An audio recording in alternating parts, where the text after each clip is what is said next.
Hello, my name is Nicholl, and thank you so much for taking the time out to listen. Today, I'm talking about those who esteem abusers.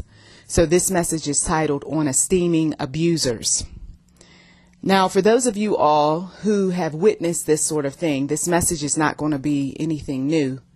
But for others who don't quite understand, please do continue to listen, because we're going to talk about these individuals who esteem abusers. Okay?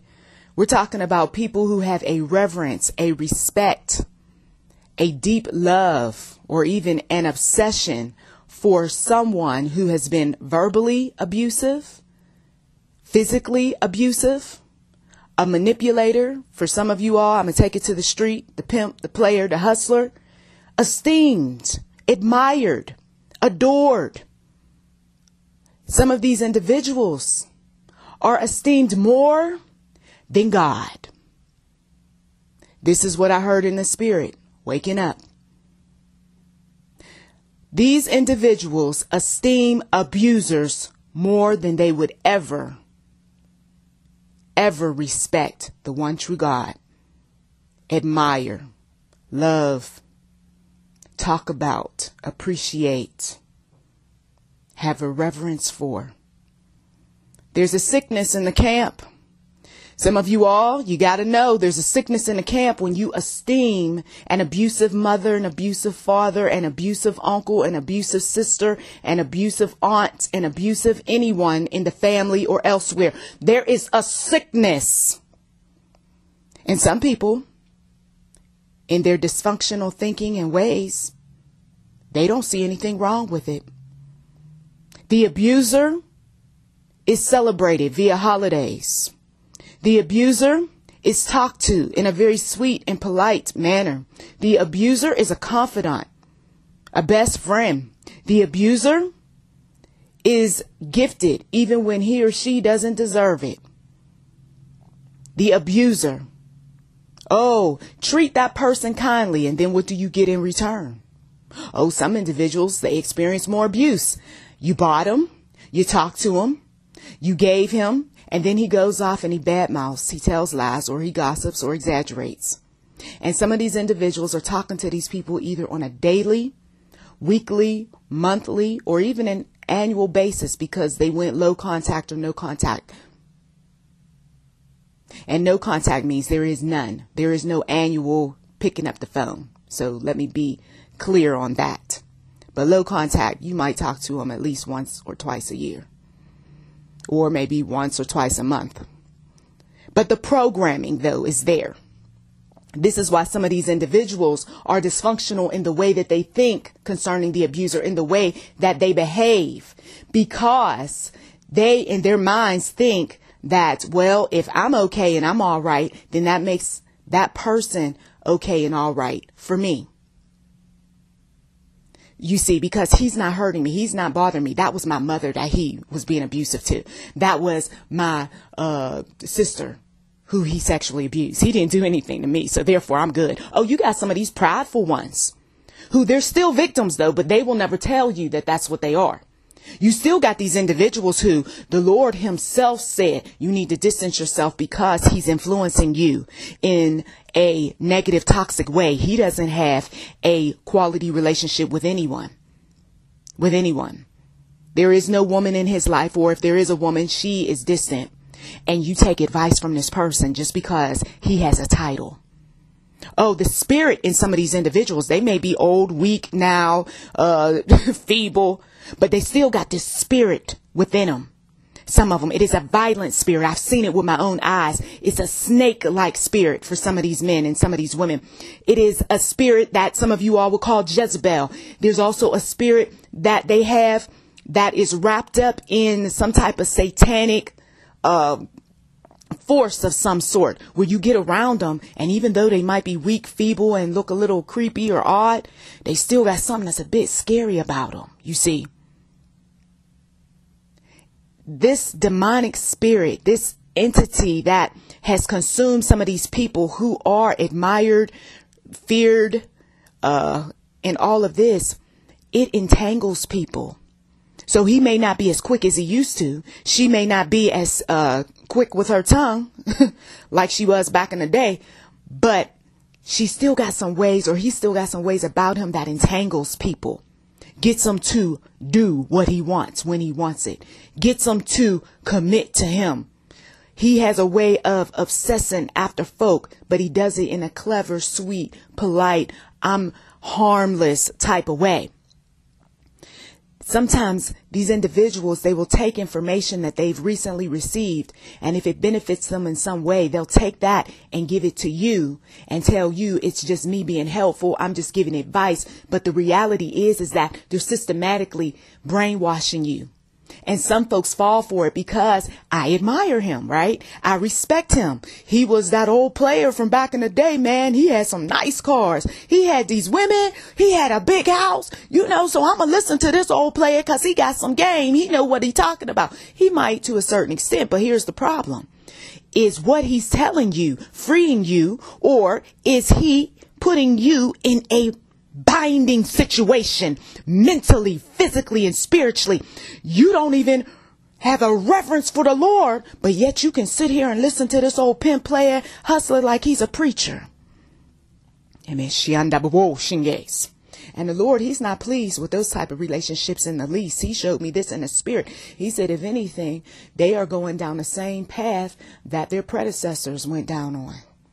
Oh, it's going to be the drugs. It's going to be the alcohol. It's going to be the fast life. For some of them, they're not doing any of it, but they're going to have dysfunctional relationships just like the father did, just like the grandfather did. They didn't have quality relationships with their mates either. I looked at some pictures, and it was disturbing what I saw in the pictures. The women were either pulling themselves a bit away from the men who had wrapped their arms around them, or they were standing next to them, but being very careful not to touch them. The women were not smiling real bright, or some of them were, but you could tell that their eyes, because, the eyes are the windows to the soul. You could tell that it was just for a photo op. That was it. The abuse was so evident with some of these victims in just the way their mannerisms are. And that is why sometimes you got to be careful what pictures you are displaying in your household, because they tell the tale. For some of these families who, we were a great family, a wonderful family, we were close. I mean, when I walk in a person's household, and I've been doing this ever since I was a little kid, the first thing I do is look at pictures. And pictures tell the story.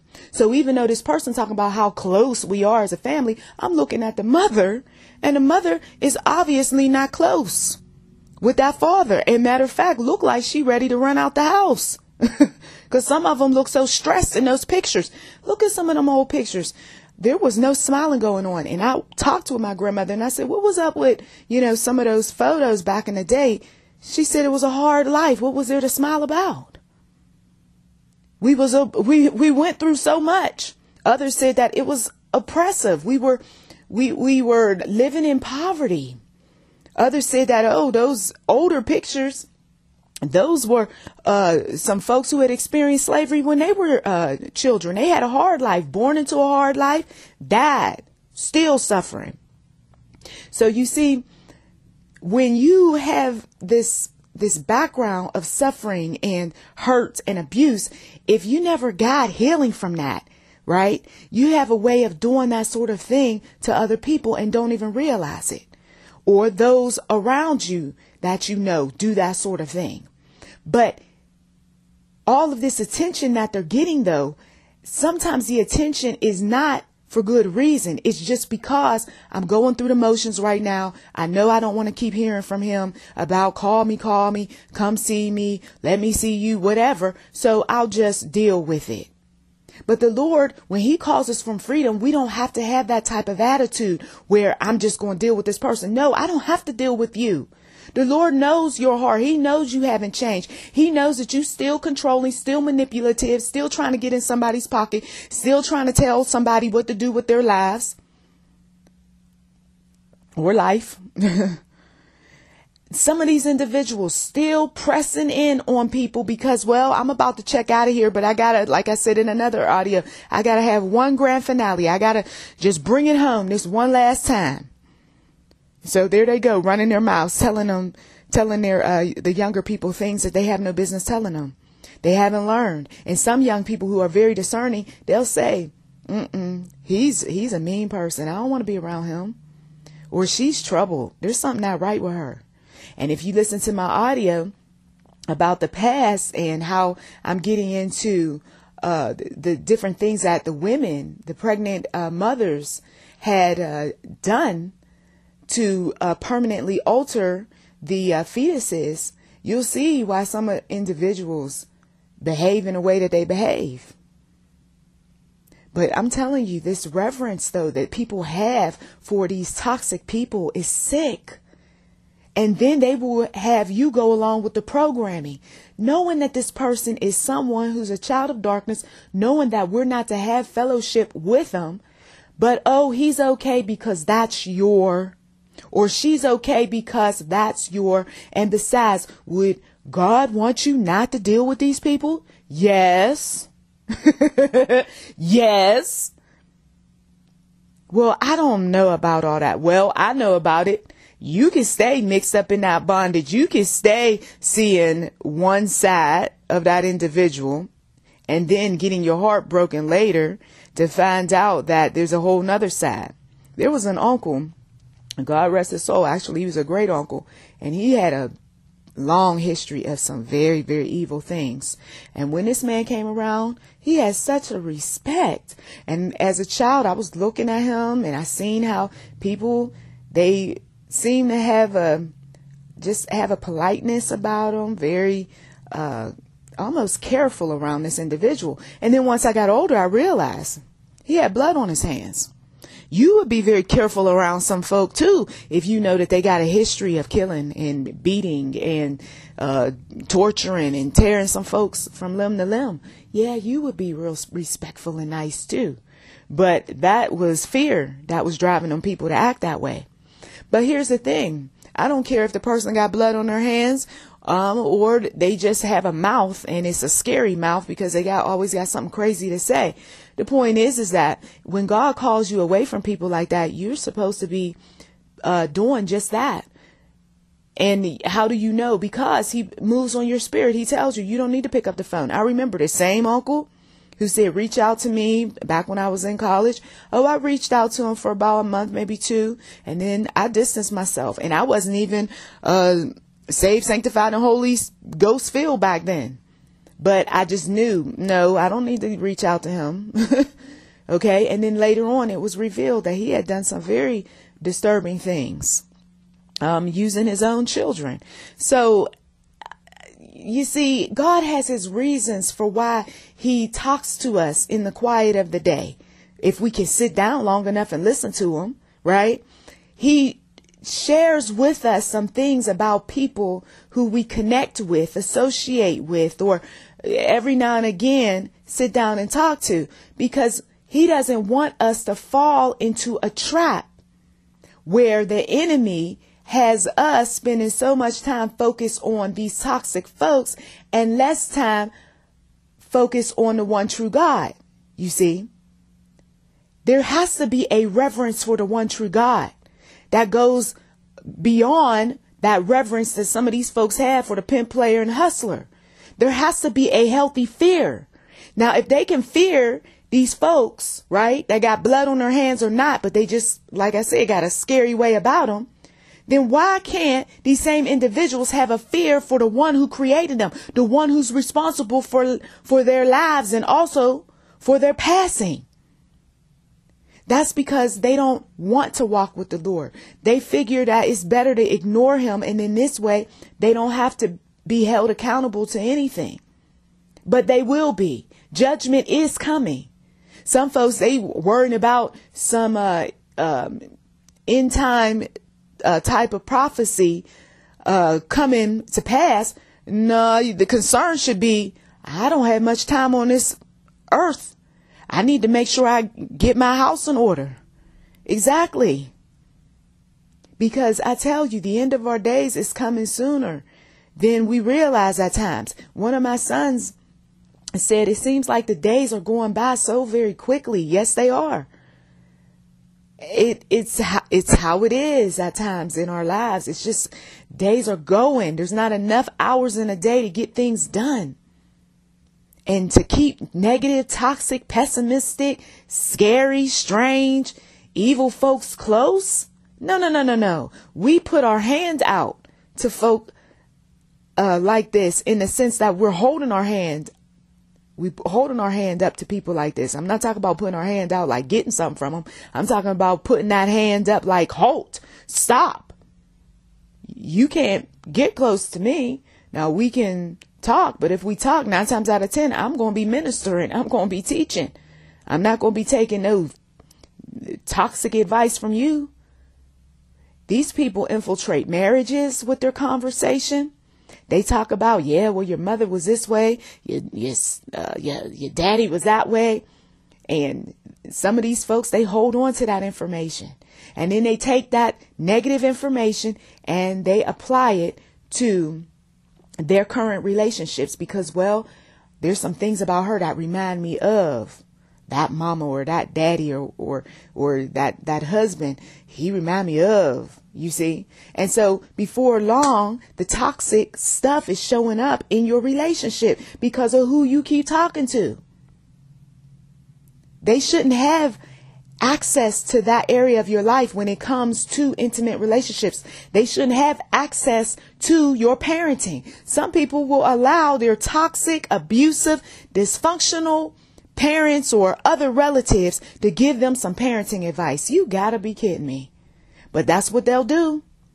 And they will apply this same toxic stuff to their relationship with their children. Then they wonder why I'm not close with my daughter. I'm not close with my son. Yeah, because the same negative, toxic programming from yesteryear you allowed to show up. You gave a toxic person full access to the relationship, to the parenting, and how about business? Now, some of these folks is broke, busted, and disgusted, but they are respected, and he had the cars back in the day. That was the past. And a lot of times people were doing illegal things. Okay, especially if you were in the hood and had a really, really, really nice car that was almost the cost of a house. That individual wasn't up and up. And it's been proven over and over again. Later on, when the truth comes out, he may have had a reputable job for show, but then he had some other stuff that was going on behind the scenes. And so now the person is older and the person ain't necessarily doing all what they're supposed to be doing. And they want to give some advice. And at first you go along with it because it sounds good. I like that. That's a good idea. But then after a while you say, wait a minute. Something is wrong here, because if he was so smart and so wise, how come he don't have no serious money? I mean, we talk about serious investments. How come he wasn't able to give to us? How come the holidays come by and he ain't putting out nothing? Something is funky here. Something's fishy. You see? Oh, you got some folks, you got to question, why are they in the situations that they're in? They're going to tell you one thing, but you got to look beyond what they say and pay close attention. Some folks got habits like gambling, and they throw a lot of money away, lots of money away. And then they'll tell you, did you ever think to play this lottery or get involved with this race? Or what about going over there to the bingo hall or something and make some money that way? I mean, or invest in this business and that one. And meanwhile, they haven't done any research to see if it's a risky investment or not. But they got all this so-called money advice. See, you got to be careful, once again, of who you getting information from, who you are giving access to your life. So family, letting toxic, negative, pessimistic types of individuals, or optimistic but shady into your life. And then, okay, so family and business, okay, marriage or relationships. What about spirituality? Now, some of these people, they are toxic even when it comes to faith. Oh, I believe in God. I went to church. Oh, yeah, well, that's good. Good for you. Did he learn anything? I mean, is there evidence? Well, I mean, he doesn't have anybody around to use and abuse, so I guess he calmed down a bit. But still, if he don't have 100% reverence for the one true God, then he ain't sold out for God. If he can still talk out of two sides of his mouth, oh, I put that Bible on a shelf and I'll knock a you know what upside his head. Okay, no. That individual still got that violent spirit about him. Nope. And then what about some of those other ones out there that's a part of all sorts of faiths and then want to get you involved? Why? Because he got some benefit by bringing you in. Some folks get discounts. Some folks get favor with people. Sometimes it's not even about a faith. It's just a civic group or organization. So-and-so is a part of this fraternal group and this. I mean, a lot of folks are mixed up in a lot of things. And then once again, there is no reverence for the one true God and people esteem him. Oh, he's wonderful. He's great. He's a pillar of the community. She is absolutely, gorgeous and so nice. And, yep. And I'm sure Jezebel, she was beautiful too. Right?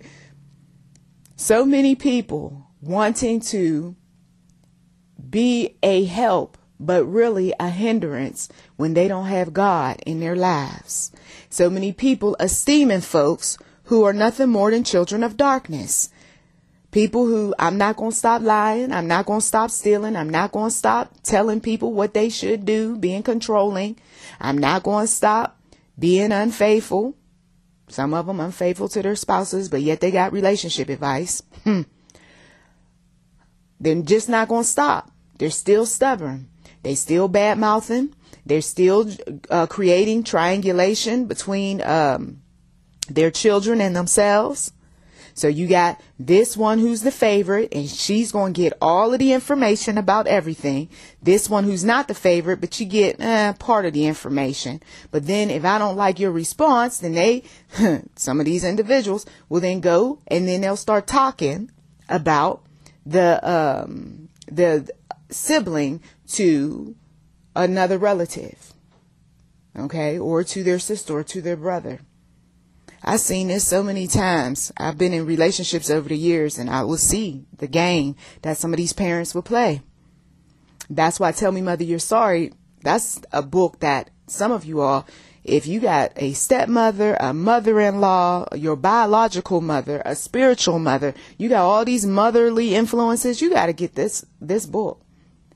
And then if you are one who you keep attracting controlling, negative, domineering, abusive types of men, you need to get Socially Sweet, Privately Cruel, Abusive Men. Because these types of individuals, they know how to win people. They know how to win friendships. They know how to get you to trust them. They will sweet talk you, charm their way in. They will say that they love you and they just want what's best for you, when all the while they are controlling you like a pawn in a game. And if you are not up on the game, you will be played. And before long, you will see your bank account is starting to diminish a bit, because that person knows how to take from people. They don't mind taking from exes. They don't mind taking from strangers. They don't mind getting even children who don't have much money or much time, to do for them. They build alliances with many people in the hopes that their needs will get met. Selfish individuals, controlling individuals, persuasive, slick. So this reverence that you see that these people have for these folks who are children of darkness, don't be worried about it, but just be observant and don't fall into the trap of encouraging people to go around toxic folks when you know full well that they are indeed children of darkness. Don't do that, because you're nothing more than an agent of Satan. Okay. Well, thank you so much, as always, for taking time out of your busy schedule to listen. You've been listening to YouTube, NM Enterprise 7. To God be the glory. Please do check the description box for anything that might be of interest, and we do welcome donations. Blessings to you.